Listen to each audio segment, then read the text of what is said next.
de parler, de faire en sorte qu'on parle de la situation humanitaire en mettant l'accent sur les questions politiques, les questions concernant les droits de l'homme et les ressources naturelles. Mais très rarement, on ne parle de la situation humanitaire. Bien sûr, tout le monde le sait. La solution humanitaire à une question politique, c'est une cause politique, bien sûr, les gens luttent pour l'indépendance, et ce n'est pas à travers l'assistance humanitaire que nous allons résoudre le problème. En travaillant dans le domaine humanitaire, c'est comme un médecin qui donne du paracétamol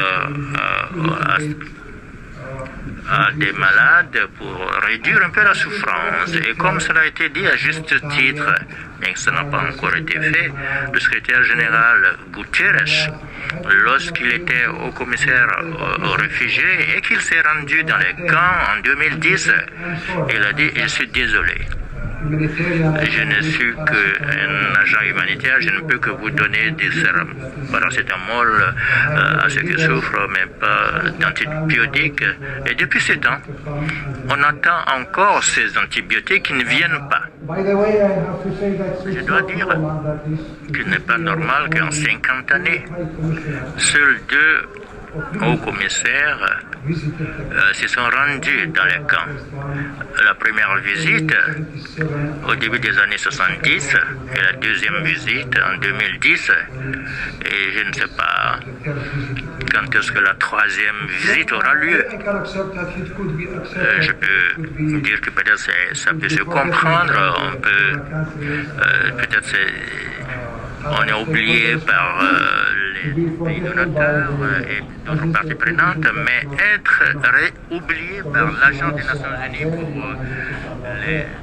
pour les réfugiés et les humanitaires, ce n'est pas normal. On doit donner la visibilité nécessaire à cette situation. Comme vous le savez, c'est une situation qui dure depuis 50 ans. Ces gens qui sont au milieu du désert, dans des conditions très dures, dans lesquelles les Sahraouis réfugiés vivent.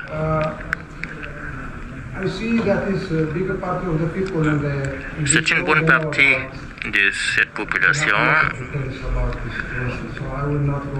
Bien sûr, beaucoup de gens sont intervenus, ont donné des détails sur beaucoup d'autres aspects. Je ne vais pas y revenir. Je remercie les gens qui ont fui le territoire pour la première fois. C'est en raison de l'occupation, en raison de l'invasion militaire, que ce soit les migrants ou les réfugiés qui traversent les frontières. Mais les réfugiés, parce que ces réfugiés sont menacés, leur vie est menacée. L'Algérie, comme faisant partie de la Convention de Genève, a justement accueilli les réfugiés. Et en conformité avec cette Convention de Genève sur la protection des réfugiés, l'Algérie a accepté de recevoir les réfugiés sahraouis et de les protéger, de leur accorder protection. Depuis ce temps, ils sont là-bas, ils sont dans les camps de réfugiés.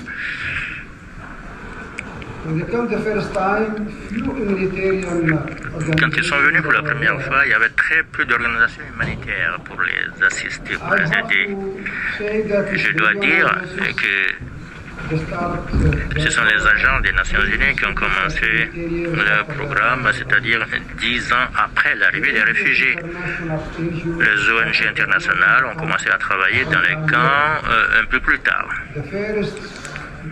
Le premier bureau du Haut Commissariat aux réfugiés a été ouvert en 1984, c'est-à-dire 20 ans après l'arrivée des réfugiés. Qu'est-ce que nous avons fait pendant cette longue période? 20 années, 10 ans avant de voir arriver les agents des Nations Unies et apporter un appui et un programme humanitaire pour les réfugiés. Nous n'avons pas croisé les bras. on a élaboré une stratégie. Cette stratégie a 3 piliers. Le premier pilier, c'est la solidarité. Le deuxième pilier, c'est la participation de la communauté. Et le troisième pilier, c'est le bon voisinage et la cohésion sociale. Et grâce à cette stratégie, je dois dire très clairement, et je suis fier qu'aucun camp de réfugiés sahraouis aujourd'hui, en dépit de toutes ces conditions très dures, manque d'assistance et tout cela, personne n'est en train de mendier dans la rue. Personne n'est en train de dormir dans la rue.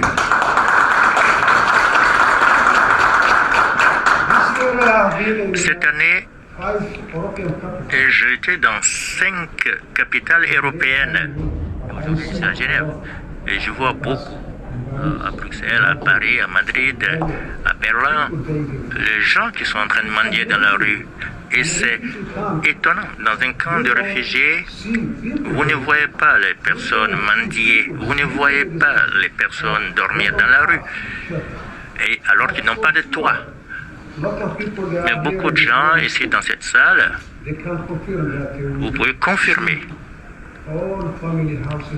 qu'on voit des maisons, toutes les maisons familiales ont les portes ouvertes. Et grâce à cette stratégie, grâce à ces 3 piliers, il a été possible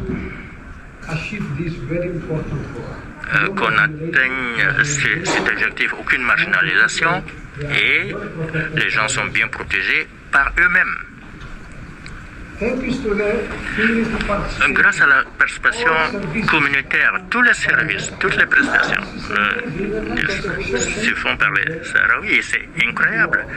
C'est vraiment unique dans le monde des réfugiés. Les réfugiés eux-mêmes sont les administrateurs de leurs propres services en fonction de leurs capacités.